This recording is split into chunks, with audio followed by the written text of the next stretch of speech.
My name is Cordelia Voss. I am 34 years old. And if you want to understand why I sat across a conference table from my two older siblings with a lawyer on one side and a 3-inch binder of documentation on the other, while my mother's body was still warm in the ground and my father's reading glasses were sitting in a Ziploc bag in my coat pocket because nobody else had thought to save them, you need to first understand what it meant to be the youngest child in the Voss family of Kellerton, Ohio. Kellerton is not a remarkable town. It sits in the middle of the state with the quiet stubbornness of a place that has never needed to be remarkable, that has existed long enough to be comfortable with its own ordinariness. There is a grain elevator on the east side of town that you can see from the highway, a main street with a hardware store and a diner and a pharmacy that doubles as a post office on Tuesdays, and a residential grid of streets named after trees, elm, oak, maple, birch, that extends outward from the center like a small and unhurried expansion. My parents, Walter and June Voss, lived on Sycamore Street for 41 years. They raised 3 children in a 4-bedroom house with a screened porch and a yard that backed up against the Millard property, whose owners changed 4 times over the decades, while my parents remained constant as a landmark. My father was a civil engineer who worked for the county for 33 years. He was a quiet, systematic man who approached most things in life, home repair, Sunday crosswords, the raising of children, with the methodical patience of someone who had learned early that the right process reliably produced the right result. He had a workshop in the basement where he built furniture on weekends, not because we needed the furniture, but because the process of making something useful from raw materials gave him a satisfaction that was private and deep, and that he expressed without words by running his hand along a finished edge before he let you look at it. He loved my mother in the uncomplicated and complete way of a man who had made his central decision early and had never doubted it. He loved his children, I believe, with equal completeness, though the expression of that love was distributed through action rather than declaration, through the showing up, the fixing of things, the particular form of presence that does not announce itself. My mother, June Voss née Hartley, was the kind of woman who remembered the birthdays of everyone she had ever known, who kept a small notebook in her purse in which she had written the names of the spouses and children of every person she considered a friend, who made soup from scratch when anyone in the neighborhood was sick, and delivered it in a container with a handwritten note that somehow always said exactly the right thing. She had worked as a bookkeeper for a local accounting firm for 22 years, had managed the household finances with a precision that balanced perfectly against my father's inclination to trust that things would work out. They were, as a couple, a coherent system. They complemented each other in ways that are genuinely rare and that I understood only retrospectively, from the vantage point of adulthood and loss. They died within 11 months of each other. My father first of a cardiac event in October, in his workshop in the basement, amid the wood shavings and the smell of linseed oil, which is the kind of death that would have suited him if he had been asked, which of course he was not. My mother 7 months after the funeral, of what the doctors attributed to the accumulated physiological weight of profound grief, which is a real thing that happens to people who have been the same unit for 41 years and suddenly find themselves half of something that no longer exists. She declined slowly and then quickly, and near the end she was in a state that hovered between this world and wherever she was going that made everyone who sat with her feel simultaneously privileged and helpless. She died on a Wednesday morning in September, in the bedroom on Sycamore Street, in the bed she had shared with my father for 4 decades, with my sister Vivienne on one side and me on the other, and my brother Philip standing at the foot in the specific posture of a man who does not know what to do with his hands when he is feeling something. She died at 8:47 in the morning. By the time I drove back to the house from the funeral home that afternoon, after the arrangements had been made and the paperwork signed and the immediate procedural requirements of death attended to, my siblings had already begun dividing things. I need to give you the full picture of my siblings before I tell you what happened, because they are not cartoon villains, and this story only makes sense if you understand them as the complicated, real, and in some ways deeply damaged people they actually are. Vivienne Voss, now Vivienne Callard, having married a corporate attorney named Stuart Callard 15 years ago, is 41 years old, 7 years my senior. She is the oldest child and has always occupied that position with the gravity of someone who considers it a vocation. Vivienne is efficient, organized and capable in ways that are genuinely admirable and that coexist, in the particular complexity of her personality, with a need for control that is so fundamental it might be structural. Built into her the way the load-bearing walls are built into a house, not decorative but necessary for the whole thing to stand. She lives in Columbus, drives a car that costs more than most people in Kellerton make in a year, has 2 children who attend private school and play organized sports with a seriousness of purpose that suggests they have absorbed their mother's understanding that everything is a competition with stakes. Vivienne loved our parents. I want to be clear about this. Whatever I am about to tell you, I do not believe she did not love them. She visited on holidays and called on Sundays and brought things, food, gifts, small improvements for the house, with a regularity and organization that reflected genuine care as much as it reflected her need to be the one managing things. She had a relationship with our mother that was warm in the way that relationships between daughters and mothers who are fundamentally similar are warm, close, occasionally combustible, characterized by a mutual recognition that is both comforting and slightly suffocating. She had a relationship with our father that was respectful and somewhat formal, the relationship of 2 people who loved each other and did not entirely understand each other, but had long since made peace with the gap. Philip Voss is 38, 4 years older than me. He is the middle child in ways that go considerably deeper than birth order. He has always existed between Vivienne's forceful certainty and my own particular stubbornness, occupying a position that is characterized primarily by the absence of conflict, which is different from the presence of peace. Philip avoids disagreement with an agility that could be mistaken for agreeableness, but is actually something more anxious, a genuine intolerance for the tension that comes with having and holding a position in the face of opposition. He married a woman named Bette Johansson 11 years ago, and they live in a suburb of Cleveland, where he works in sales for a medical device company. He is good at his job because he is good at telling people what they want to hear, which is a skill and also a limitation. He loves his children and his wife and his comfortable life, and does not, I think, examine any of it too closely because examination carries risk. Philip loved our parents in the way of someone who is fundamentally more comfortable with the idea of love than with its demands. He came home less often than Vivienne. He called irregularly. When he was there, he was genuinely warm and present. When he wasn't, it was easy for him not to think too hard about the not being there. And then there is me. Cordelia, the youngest by 4 years, the one who stayed closest to Kellerton not geographically. I live in a mid-sized city 2 hours away, but in some interior sense that is harder to define. I was the one who drove back most weekends in the last 2 years of my father's life, when his heart had begun to announce itself with irregular urgency.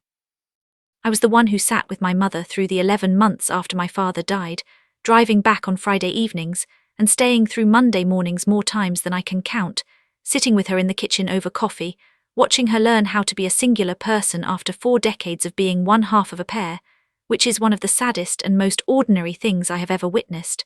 I was there, not because Vivienne and Philip weren't good people, but because I was the one who showed up, consistently and without fanfare, and over time showing up becomes its own kind of inheritance, not of objects but of presence, of trust, of the specific and irreplaceable knowledge of someone's daily life. My mother knew this.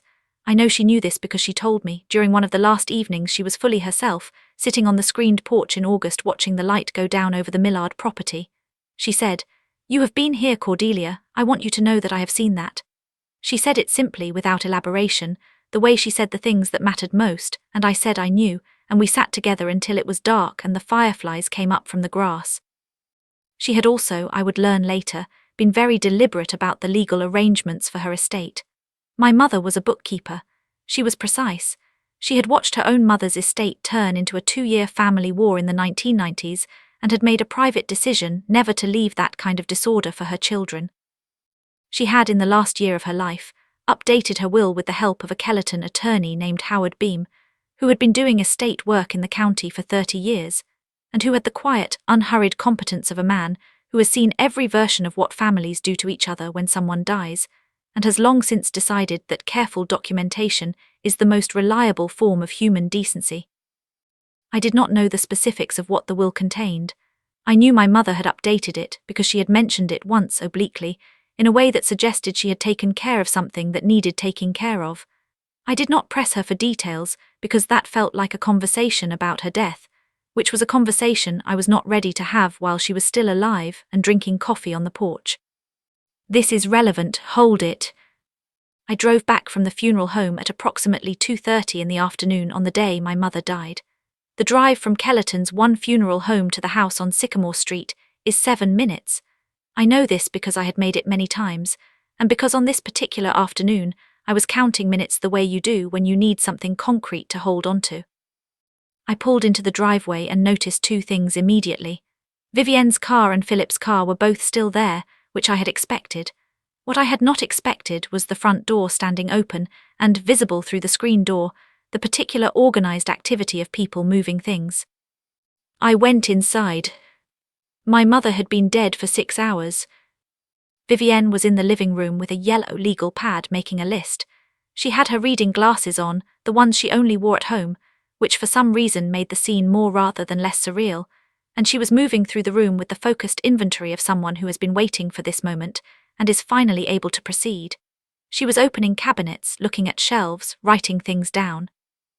Philip was in the dining room. He had wrapped my mother's good china in dish towels and was stacking it on the dining room table in 2 piles. He looked up when I came in and said, "Oh, Cordy, good, can you grab the boxes from the garage? Vivienne found some in the back corner." I stood in the doorway between the entryway and the dining room and looked at my brother standing over my mother's china. I said, "Philip, she's been gone 6 hours." He had the grace, at least, to look uncomfortable. He set down the plate he was holding. He said, "Vive says it's better to get organized while we're all here, otherwise it gets complicated." "It's already complicated," I said. "She's dead." Vivienne appeared from the living room. She had the legal pad. She said, "Cordelia, good, I've started inventorying the main floor. I think it makes sense for us to divide things into 3 lists based on assessed value and then—" "Vivienne," I said. Something in my voice made her stop. I said, "Our mother has been dead for 6 hours." Vivienne looked at me with the expression she had been using on me since I was 12, the one that is not quite impatience and not quite condescension, but lives in the specific territory between them. She said, "I know that. I was here when she died, Cordelia." I was holding her hand. "Then why," I said, "are you making a list of her possessions?" There was a silence, the kind that happens in families when something true has been said that everyone knows is true and nobody is ready to deal with. Vivienne said, "Because someone has to be practical." I said, "Not today." She said, "It's better to do this now when we're all together, rather than having to come back multiple." "I am asking you," I said carefully, "to stop, for today." Another silence. Philip looked at the floor. Vivienne looked at me over her reading glasses. Then she said, "I've already spoken to Stuart about the estate. There are tax implications too." I put my coat down on the chair by the door. I said, "If you don't stop, I will call Howard Beam tonight." I didn't know at that moment why I said Howard Beam's name specifically. It came out of some instinct that was older than conscious thought, the instinct of someone who has spent the past year sitting with a precise and careful woman who had mentioned once that she had taken care of things. I think some part of me understood, before I understood it consciously, that my mother had left something behind that was more specific than sentiment. Vivienne's expression changed. It was subtle, just a tightening around the eyes, a small adjustment, but I had been reading Vivienne's face for 34 years and I saw it. She knew something. She knew something about Howard Beam or about the will, and the mention of his name had landed somewhere specific. She put the legal pad down on the coffee table. She said, "Fine, we'll deal with it this week." Philip exhaled. He began unwrapping the china from the dish towels with the relieved efficiency of a man returned to safer ground. I went upstairs to my parents' bedroom. I sat on the edge of my mother's side of the bed and held her pillow for a while. The room still smelled like her, like the lavender soap she had used for as long as I could remember, and like something else fainter, that I had never been able to name, and that I knew I would spend years trying to find again in other places and never quite locating. I sat there until I could sit there without crying, which took some time. On my way out of the room, I saw my father's reading glasses on the nightstand. They were the ones he had worn in the last year of his life, the pair with the slight crack in the left earpiece that he had fixed with a piece of electrical tape. Nobody had moved them. I picked them up and put them in my coat pocket. I don't know exactly why. Some things you do without explanation because the explanation would diminish them. The funeral was on Friday. Between Wednesday and Friday, my siblings and I existed in the house on Sycamore Street in a state of suspended negotiation that was superficially functional and deeply uncomfortable. We ate together. We received neighbors and family friends who came with food and condolences. We made the decisions that needed making about flowers and readings, and which photograph to use for the service. We performed the rituals of family bereavement with collective adequacy.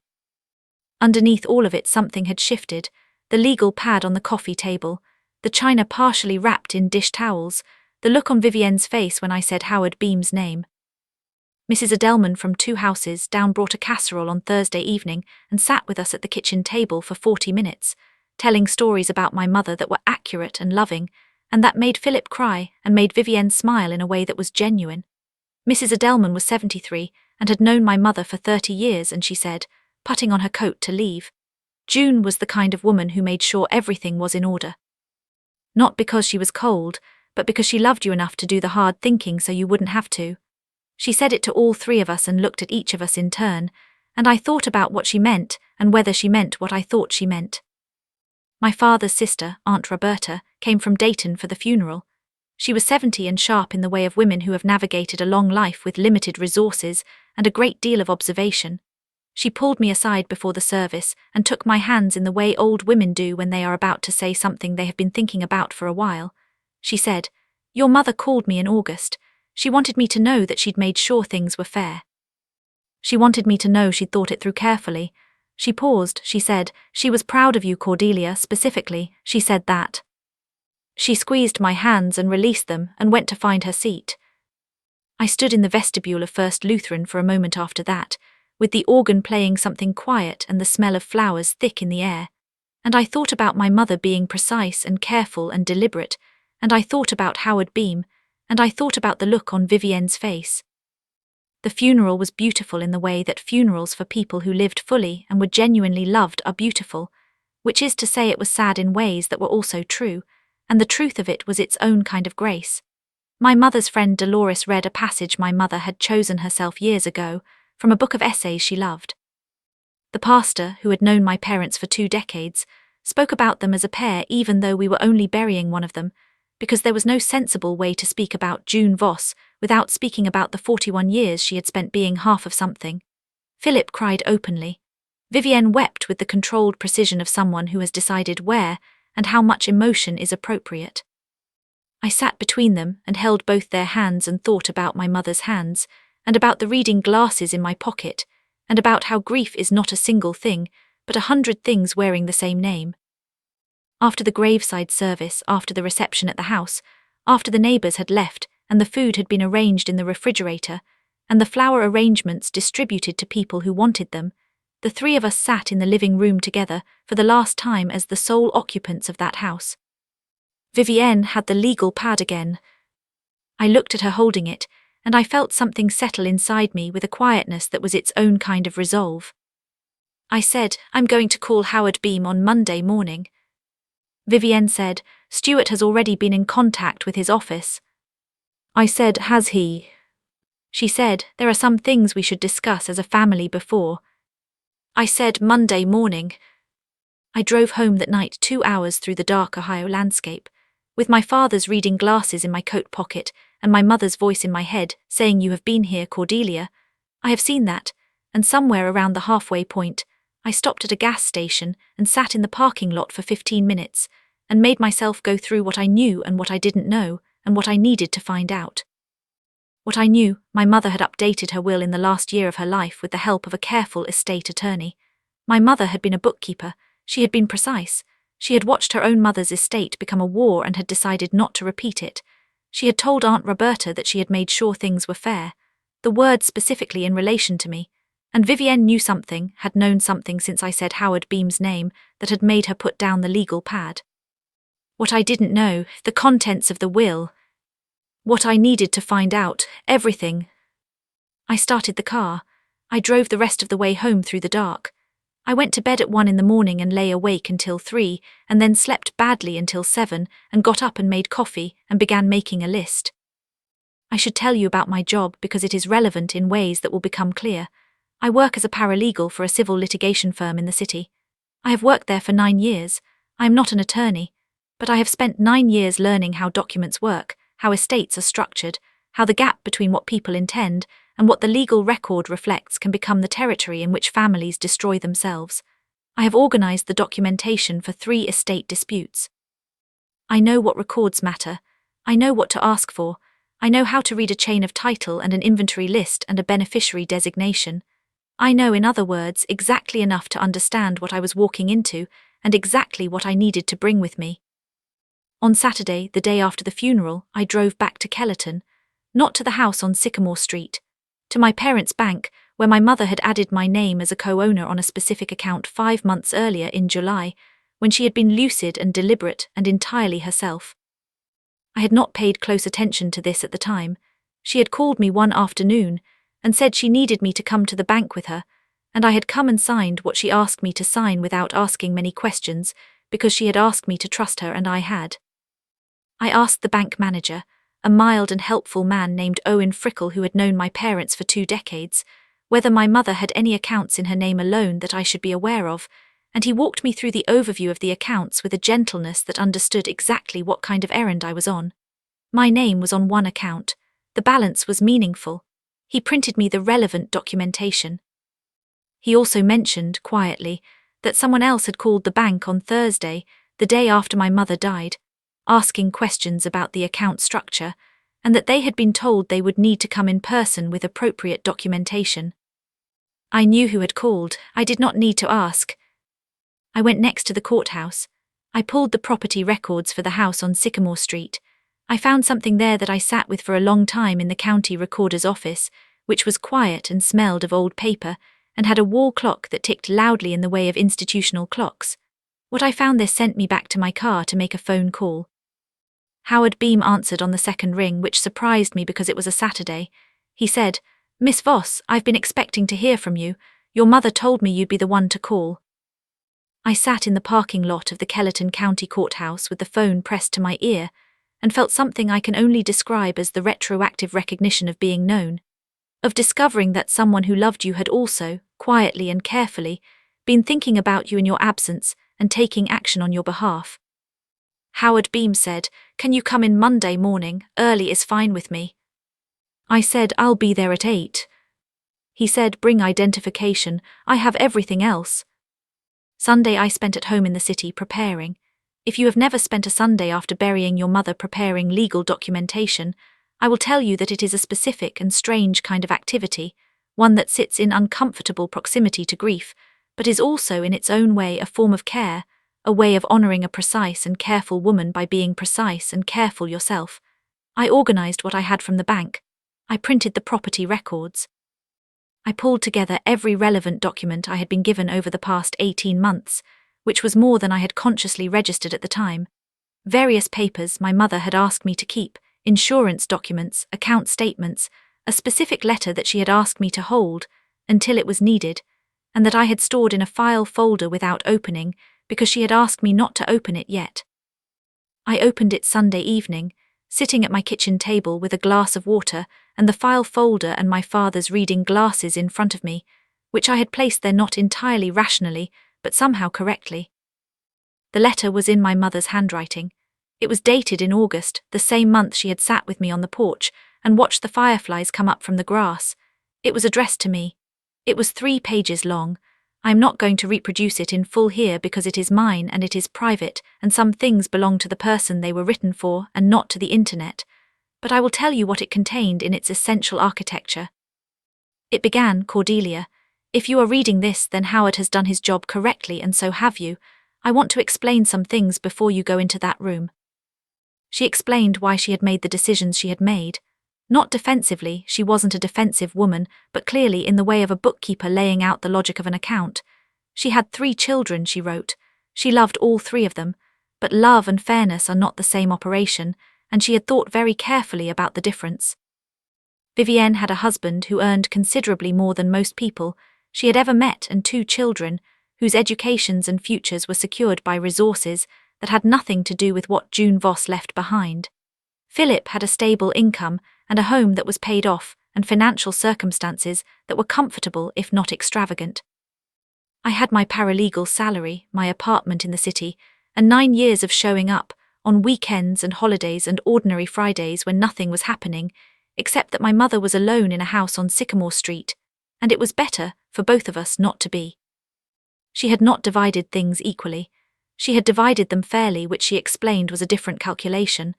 The house on Sycamore Street, the primary asset, had been put into a trust that named me as the primary beneficiary, with provisions for my siblings that were significant but not equal. The account at the bank, the one with my name on it, was fully mine and outside the estate. There were other provisions I will not enumerate here, but the overall shape was clear. My mother had looked at the full picture of her 3 children's lives and had made decisions that reflected the reality of those lives, rather than the comfortable fiction of equal division. She anticipated that Vivienne would contest this. She had, she wrote, taken steps with Howard to ensure that the documentation was thorough and unambiguous. She had also, and this is the part that unmade me, sitting at my kitchen table on the Sunday after her funeral, she had written notes. Specific notes, kept in a journal that Howard had in his possession, recording every significant interaction, every weekend visit, every conversation that had mattered. Not to make a case, she was not a litigious woman, but because she had wanted there to be a record. She had wanted, in her careful and precise way, for the truth of what had happened to be documented somewhere that could not be revised. She ended the letter, "You have been the most present thing in my life these last years, Cordelia. Not because your siblings are bad people, they are not, but because presence is a choice and you made it, over and over, without asking for anything in return. I am asking for something in return now. I am asking you to stand in that room and receive what I have left you without apology. You have nothing to apologize for. Neither do I." I read the letter twice. Then I folded it, put it back in the envelope, put it in my binder with everything else. I sat with my father's reading glasses in my hands for a while. Then I went to bed, and for the first time since my mother died, I slept. Monday morning, I drove to Kellerton. I was at Howard Beam's office, a small suite above the hardware store on Main Street, with bookshelves that covered every wall and a coffee maker that looked older than I was at 7:58. Howard Beam was at his desk. He was 63, small and compact, with reading glasses similar to my father's and the particular measured calmness of a man who has been the room where difficult things happen for 3 decades. He stood when I came in and shook my hand with both of his and said, "Your mother was a remarkable woman." I said, "I know." He said, "She was also extremely thorough." I said, "I know that too." He sat back down and opened a file that was, I noted with a feeling I can only describe as recognition, approximately the same thickness as the binder I had brought. He walked me through the will, which he had already filed with the probate court as of Friday. My mother, he explained, had given him instructions to file it promptly, having anticipated that the period immediately following her death might be a complicated one. The filing was already in the system. The trust documentation for the house was already in effect. Everything was, as my mother had promised in her letter, thorough and unambiguous. I asked if my siblings had contacted him. He said Vivienne's husband Stuart had called on Friday afternoon and again on Saturday. He said he had spoken with him briefly both times and confirmed only that the will had been filed and that there was a scheduled reading. He said Stuart had mentioned concerns about the estate structure and had referenced a prior conversation with June Voss's children about asset distribution. I said there was no such conversation. Howard Beam looked at me over his reading glasses. He said, "I know, I was very careful to document the circumstances under which your mother made her decisions, and they included her statement that she had not discussed the specific provisions with her children." He paused. He said, "I have found in 30 years of estate work that thorough documentation at the outset is the most effective instrument against revisionist memory." I said, "When is the reading scheduled?" He said, "This afternoon if all parties are available. I took the liberty of sending a formal notice to your siblings this morning." I said, "I'll be here." He said, "I know." He smiled briefly, the smile of a man who has done the job correctly and is satisfied by this. I had 2 hours. I drove to the house on Sycamore Street. The house was empty. Vivienne and Philip had both driven back to Columbus and Cleveland respectively after the funeral on Friday. The house sat quiet in itself in the early October morning, the maple in the front yard just beginning to turn, the screened porch dim and still. I used my key. I sat in the kitchen for a while. I made coffee in my mother's coffee maker, the same one she'd had for 15 years, and drank it at the kitchen table where she had taught me to balance a checkbook and to understand that fair and equal are different words. I walked through the rooms slowly. Nothing had been disturbed since Friday. The legal pad was still on the coffee table, abandoned when I had said Howard Beam's name. The china was back in the cabinet, Philip having rewrapped and replaced it. My parents' bedroom was as I had left it Wednesday night, the reading glasses gone from the nightstand, but otherwise undisturbed. I sat in my father's armchair in the study. It was a large leather chair, worn at the armrests, positioned next to the bookshelf that held mostly engineering manuals and a few paperback westerns, and the complete works of John Steinbeck, which my father had loved quietly and without much public advertisement. I sat in his chair and looked at the room and thought about what it means to inherit something, not the objects, not the legal framework of ownership, but the weight of a life lived in a space, the specific density of ordinary days accumulated over decades, the way a house becomes something more than a house when it has held enough winters and enough dinners and enough early mornings. My father's reading glasses were in my coat pocket. I took them out and put them on the bookshelf next to the Steinbeck. Then I drove back to Howard Beam's office for the reading. They arrived separately. Vivienne first at 1:55, 5 minutes before the scheduled time, in the charcoal coat she had worn to the funeral. She came in with the focused composure of someone who has prepared for a negotiation and is ready to execute it. Behind her, not quite together, Stuart Callard, tall, silver-haired, wearing a suit on a Monday in Kellerton in a way that managed to be both appropriate and slightly aggressive. Stuart was a corporate attorney who had never, as far as I knew, done estate work, but who had the confidence of a man who considered all areas of law to fall within his general competence. Philip arrived at 2:02, slightly flushed, his wife Bet beside him, which I had not anticipated. Bet Johansson was a small, watchful woman with a quality of contained concern about her that was not unkind. She was genuinely worried, I thought, in a way that was about protecting Philip rather than about acquisitiveness, which was a different thing, even if the practical effect might be the same. Howard Beam's office had been rearranged to accommodate 5 people around the conference table. The table was mahogany, old, slightly scarred. There were glasses of water.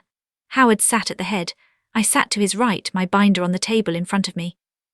When everyone was seated, Howard introduced himself to the people who didn't know him, which was Stuart and Bet. He explained the process, the filing, the probate schedule, the formal reading. He was calm and procedural in a way that was itself a kind of authority. Then he began reading the will. I watched Vivienne's face as Howard read. I watched the precise moment when the provisions relating to the house became clear, when the differential structure of the bequests was laid out in the careful legal language that my mother had approved and signed and dated and initialed on every page. I watched Vivienne's composure perform its function, maintaining the surface while something underneath it adjusted rapidly to new information. Stuart's hand moved to the table in a particular way. He said, "Excuse me." Howard said pleasantly, "I'll be happy to take questions when I've finished reading, thank you." Stuart subsided. He was not a man accustomed to being managed, and Howard Beam managed him with the serene authority of someone who has been doing this for 30 years and is not remotely intimidated by the suits of corporate attorneys from Columbus. Howard finished. The room was quiet for a moment. Philip was looking at the table. Bet was looking at Philip. Vivienne was looking at Howard. Then Vivienne said, "This is not what our mother intended." Howard said, "I have your mother's notarized statement of intent, dated August 14th of this year, in which she describes her intentions in considerable detail. I also have the record of 4 meetings in which these provisions were discussed and finalized. I have the medical assessment confirming her full cognitive competence at the time of signing. And I have her personal journal, which she asked me to maintain in my custody, documenting the relevant history of the past 2 years. Vivienne said, "She was in a vulnerable state after our father died. It's possible that the proximity of one family member during that period created an undue." I said, "Vivienne." Something in my voice, the same thing that had stopped her in the living room on Wednesday. She looked at me. I said Mom knew what she was doing. She was a bookkeeper, she checked her work. A silence. Stuart said, "There may be grounds to contest." I opened my binder. I said, "You are welcome to contest. I have the bank documentation, the property records, a record of every weekend visit I made to Sycamore Street over the past 2 years, which Howard also has a letter from my mother in her own handwriting which I will provide a copy of, and 9 years of professional experience reading estate documents. I paused. I said, I am not threatening you. I am showing you that I came prepared, because she raised me to be prepared, and because I am not going to apologize for being the person who showed up. The binder sat on the table, 3 inches of documentation, my mother's handwriting in a letter I had read the night before, my father's life in a house on Sycamore Street, every Friday evening drive in the dark, every cup of coffee at that kitchen table. All of it translated into the only language that holds up in rooms like this, the documented, verifiable, unambiguous record of what had actually happened. Philip said something then that I did not expect. He said, "She's right."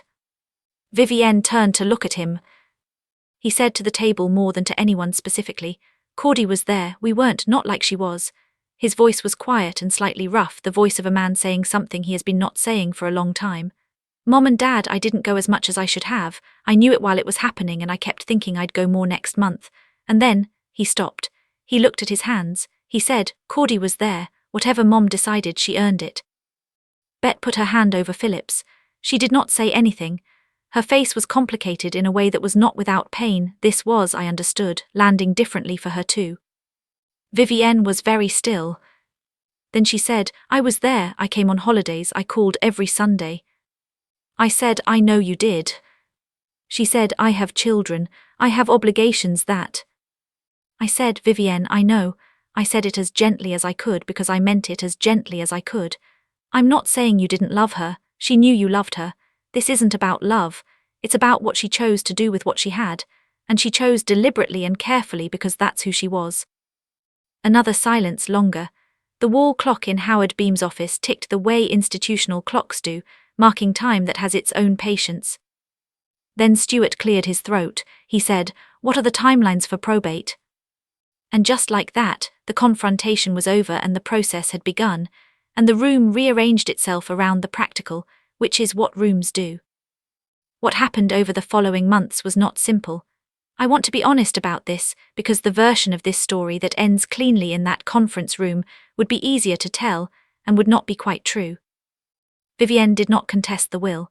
I believe this was partly because Howard Beam's documentation was genuinely airtight and Stuart knew it, and partly because something in that room had shifted in a way that made the contest seem like the wrong kind of fight. But she also did not, for a period of several months, speak to me directly. Our communication went through Philip, who occupied his traditional middle child role of shuttle diplomat, with a dedication that was, I think, his own form of penance for the years of not showing up. I received occasional brief emails from Vivienne about the logistics of the estate, the property taxes, the maintenance schedule for the house while it was in trust, the question of what to do with the furniture and the workshop in the basement, and I answered them with equal briefness and equal civility, and we maintained a functional distance that was not quite estrangement and not quite reconciliation. Philip called me every week. This was new. He called on Sunday evenings, which had been my mother's calling time, and I am certain this was conscious though we never discussed it. We talked about our parents, about our childhoods in ways we had never talked about them when our parents were alive, about the specific memories that were rising to the surface in the months after loss, the way things rise to the surface of still water. He told me about the time he was 12 and broke the window in the workshop with a baseball, and my father had made him help repair it from scratch, which had taken an entire Saturday, and how he had been furious at the time and had understood it only much later as the truest form of his father's teaching. He told me that he had cried every day for the first 2 weeks after our mother died. I told him about the evenings on the porch, about the fireflies, about the cup of coffee going cold at the kitchen table. We assembled together, a fuller picture of the parents we had each known separately, and it was one of the unexpected gifts of the whole complicated process. The house on Sycamore Street passed to me formally through the trust at the conclusion of probate. I drove to Kellerton on the day the paperwork was complete, and stood in the living room for a long time, alone, in the particular silence of a house that has been empty for a while, and is waiting for someone to decide what it will be next. I did not sell it. I know this is not the financially rational decision, and I am a paralegal who has spent 9 years watching people make financially rational decisions about inherited property, and I made this decision anyway. I am renting it for the moment to a young couple she teaches at the elementary school.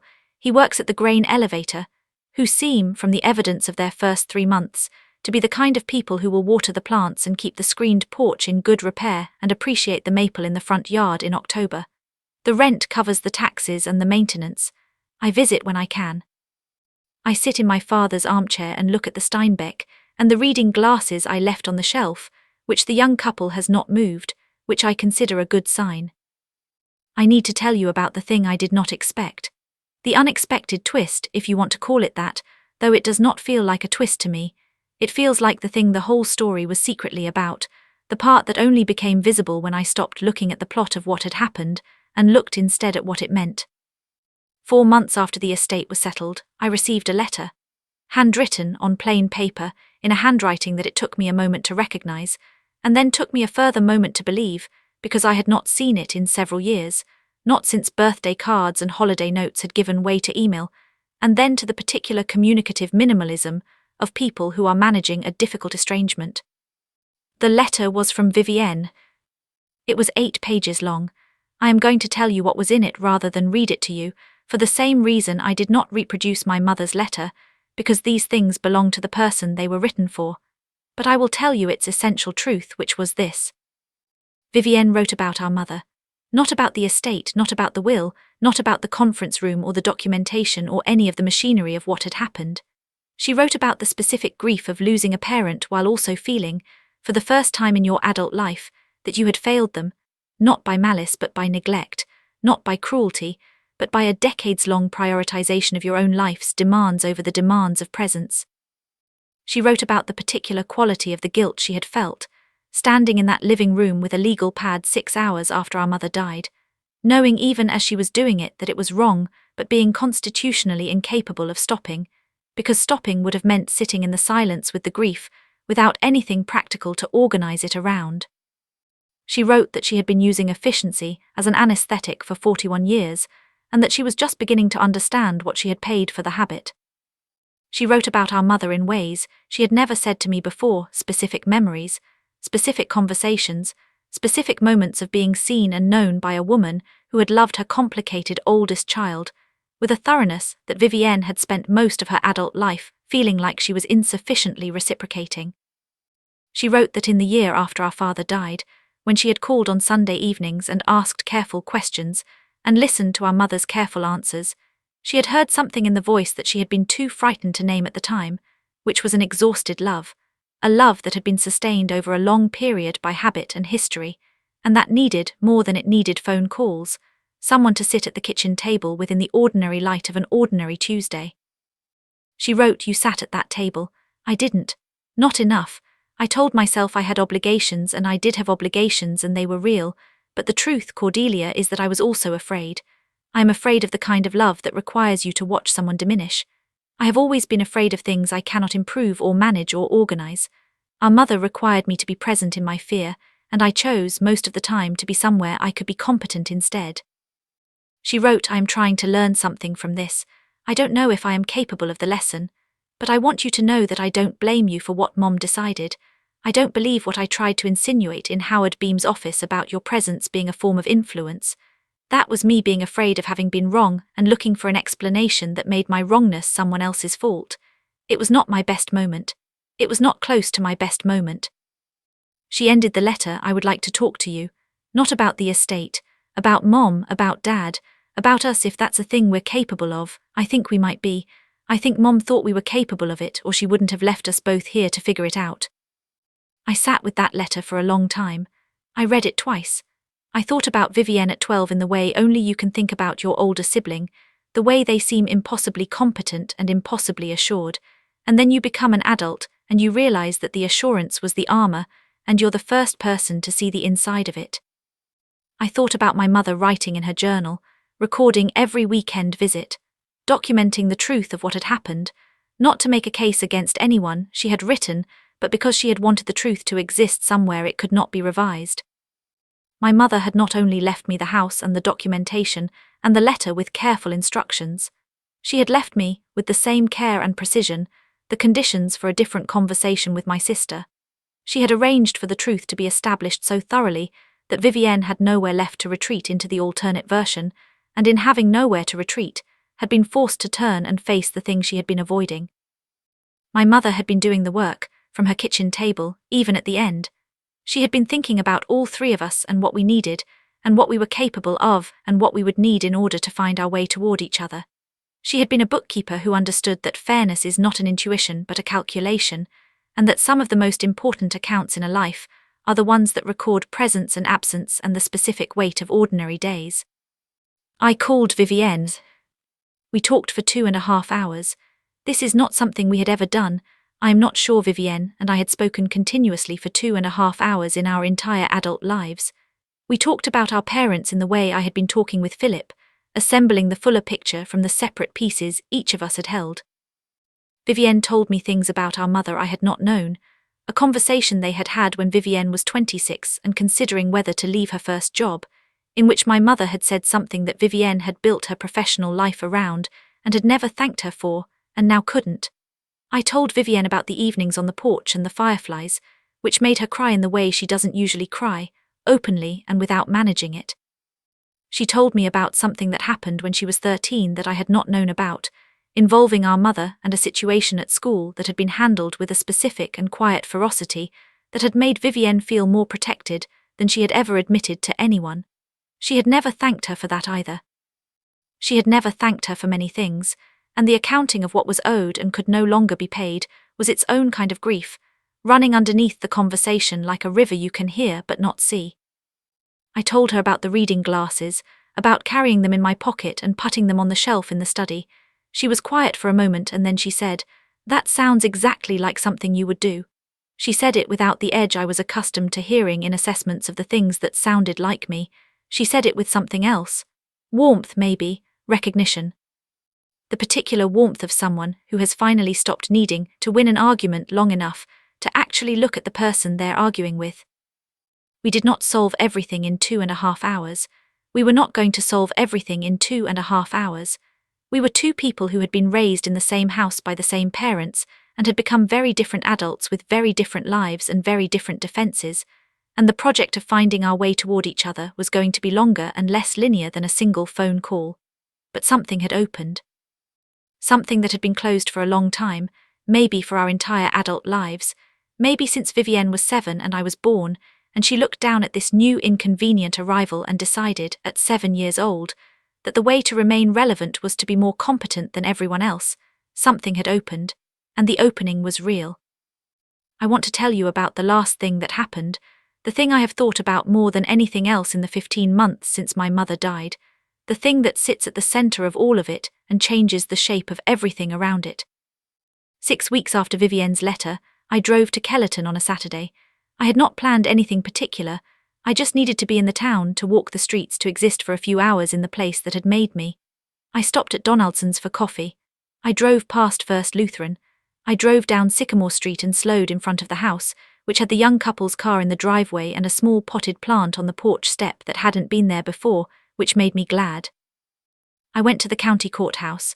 I had been meaning to go for a while, for no specific reason, or what I had been telling myself was no specific reason, though I think I knew.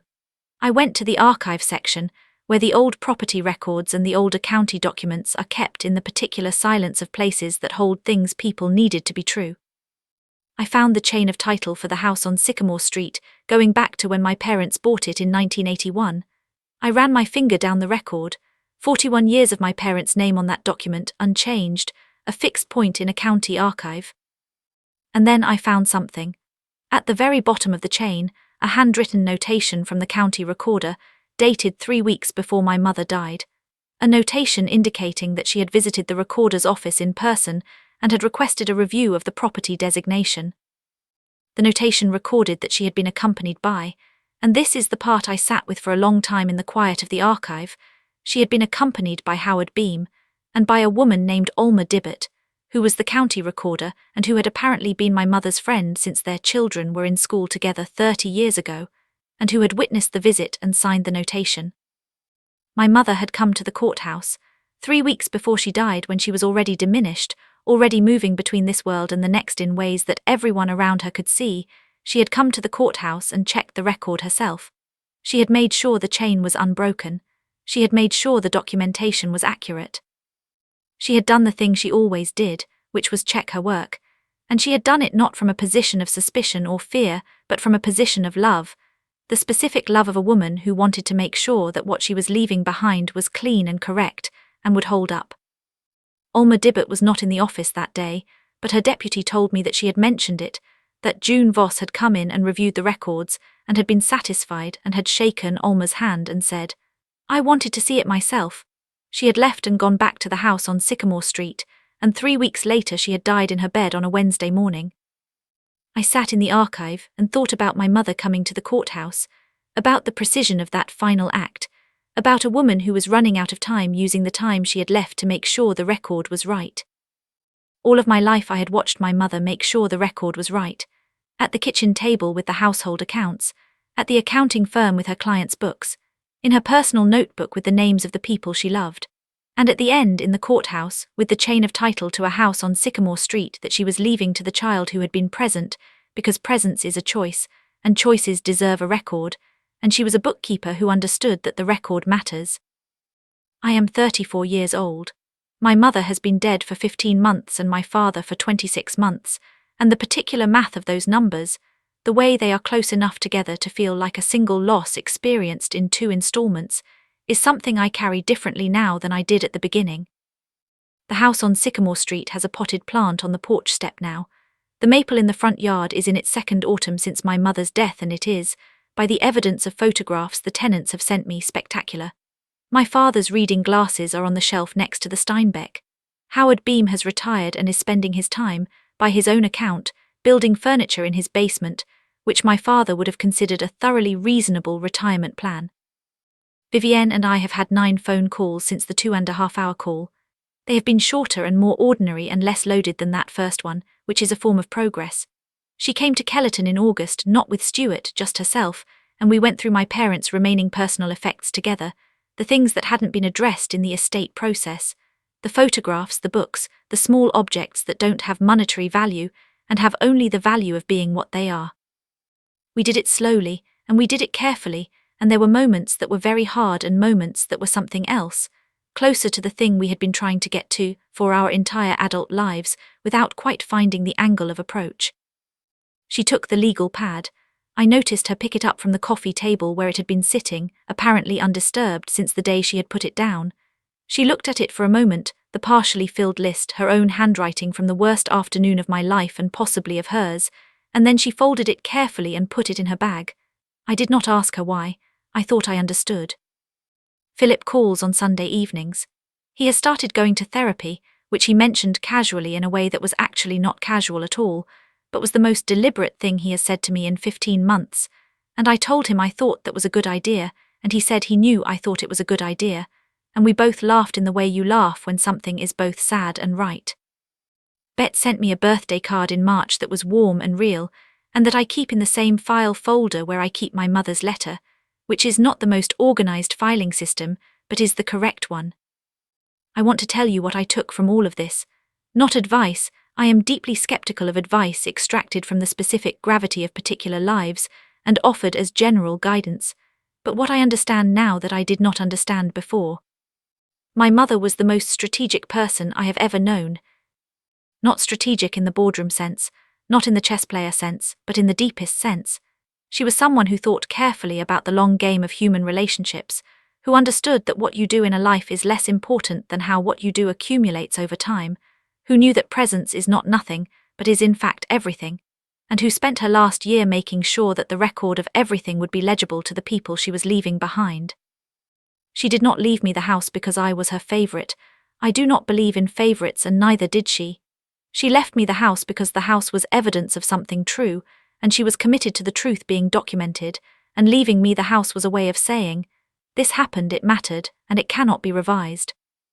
She also left me something that is not in any legal document, which is the understanding that fairness is a practice, not a feeling. It requires looking at the full picture. It requires counting the things that don't announce themselves as countable. It requires the willingness to arrive at conclusions that are uncomfortable and to document them carefully enough that they will hold up even in the rooms where people are afraid. I have her notebook, not the journal that Howard Beam kept that was returned to the estate, and I have it, but the small personal notebook she kept in her purse, the one with the names and the birthdays and the children's names and the things she needed to remember. I found it in her bedside drawer when Vivienne and I were going through things in August. Most of the entries are exactly what I described.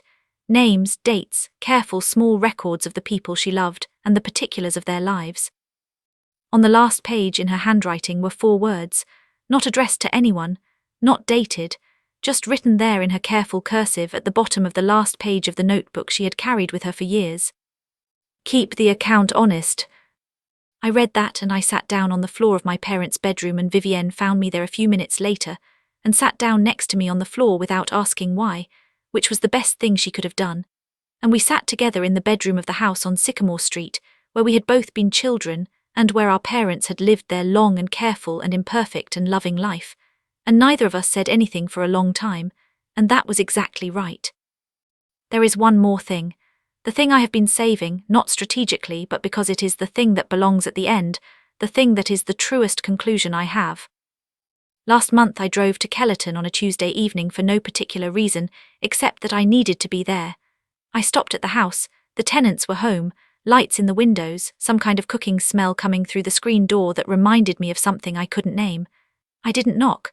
I just stood on the sidewalk for a moment and looked at the house in the fall light. Then I drove to the cemetery where both my parents are buried, my father in October, my mother the previous September. 2 stones, side by side, in the Kellerton Municipal Cemetery that sits on the west side of town where the land is level and the old trees are large. I have been there several times since my mother's burial, but this evening it felt different, quieter, the light going low and gold over the grass. I sat between the 2 stones for a while. I talked to them, which I know is a thing some people do and some people don't, and which I do without embarrassment, because it seems to me like the right way to keep a relationship with someone who is no longer here in the ordinary sense. I told my father about the tenants and the potted plant, and the fact that the workshop in the basement is still full of his tools, which I have not yet decided what to do with but which I am not ready to clear out. I told my mother about Vivienne's letter and the 9 phone calls and Philip's Sunday evenings. I told her I had found the notebook. I told her I understood what she meant at the bottom of the last page, though understanding it and living it were different operations, and I was still working on the living it part. The light went lower. The cemetery was quiet in the way that cemeteries are quiet in the early evening, a specific stillness that is different from other kinds of stillness. And then a woman came and sat down about 4 stones over. She was older than me, maybe 50, and she sat down in front of a stone with a kind of practiced familiarity that told me she had been coming here for a long time. She didn't look at me. She sat and was quiet for a while, and then she said something to whoever she was visiting, too low for me to hear, and then she was quiet again. After a while she looked over at me and said, "Are they new?" I said, "My father 2 years ago, my mother last year." She said, "The first years are the hardest." She said it simply, not as consolation but as information. After a while you find out what's left, what they put in you that doesn't leave. I said, "I'm beginning to find that out." She nodded, she looked back at her stone, she said to it more than to me, "My husband, 11 years. She paused, she said, "He still tells me things sometimes, not out loud, but I find myself knowing something and I realize it's something he would have told me." I thought about my mother at the courthouse 3 weeks before she died. I thought about keep the account honest at the bottom of the last page. I said, "I know what you mean." We sat in the cemetery together for a while longer, not talking, 2 strangers in the Kellerton Municipal Cemetery in the fall light, and it was not lonely. It was something else, something that I have been trying to name since and haven't found the right word for, the specific opposite of loneliness that comes not from being with someone you know, but from being briefly, unexpectedly, recognized by someone you will never see again. She left before I did. She gathered herself and stood and touched the top of her husband's stone briefly with one hand, and then walked back toward the parking lot without looking back. I sat for a while longer. The light had gone mostly. The first stars were coming out over the west side of Kellerton, where the grain elevator stood against the darkening sky. I took my father's reading glasses out of my pocket. I had brought them with me without thinking about it, the way you carry things that belong to you, and held them for a moment. Then I put them back. I said goodbye to both of them. I drove home through the dark Ohio landscape, past the water tower and the highway exit and the fields that had been harvested down to their honest winter state, and I thought about accounts and what it means to keep them honestly, and about the specific inheritance of a life made carefully, and about the woman in the cemetery and what her husband still tells her, and about what my mother still tells me, which is the same thing she always told me. Which is the same thing she wrote at the bottom of the last page of her notebook, in her careful and deliberate handwriting, which I will spend the rest of my life trying to be equal to. Keep the account honest. I am Cordelia Voss. I am 34 years old. I arrived with documentation, and the documentation held because my mother had made sure it would. That is the whole story. And it is also, I have come to understand, the story she was writing for most of her life. Edit. I debated posting this for 3 weeks. I wrote it and deleted it twice and wrote it again. Thank you for reading it if you've gotten this far. I don't have specific advice to offer, only the specific experience of my own situation, which may or may not rhyme with yours in useful ways. If there is a practical thing I want people to take from this, talk to your parents about their wishes while you still can. Not because death is coming soon, because it is coming eventually, and the conversations you have in the ordinary time, over ordinary coffee at an ordinary kitchen table, are the ones that make the hard time less hard. My mother talked to Howard Beam, and she wrote in her journal, and she came to the courthouse, and she made sure the record was correct. The least I could have done was ask more questions while she was there to answer them. I didn't ask enough questions. I am trying to carry the answers she left anyway. Edit 2. For those asking about legal resources for estate disputes, please consult an attorney licensed in your jurisdiction. Every situation is different, and I am a paralegal, not an attorney, and nothing in this post is legal advice. What I can tell you is that documentation matters, timing matters, and the best inheritance is the work your family did before you were in a room you never wanted to be in. Edit 3. The woman from the cemetery. I have thought about her every day since that evening. I don't know her name. I don't know her husband's name. I know that she came on a Tuesday evening in October and told me that the first years are the hardest, and that after a while you find out what's left. I think about that a lot. I think it might be the truest thing anyone has said to me in a year that has had a lot of true things said in it. 11 years she's been going back. I hope I have that kind of constancy in me. Edit 4. Philip called tonight, Sunday evening. He is doing well. He wanted me to know that he's been going through old family photographs and found one he wants to send me, our mother and father at some beach sometime in the early 80s, before any of us were born, in the specific young and unguarded way of people who don't yet know the shape of the life ahead of them. He said our mother is laughing at something our father apparently said, and our father is looking at her instead of the camera. I told him to send it.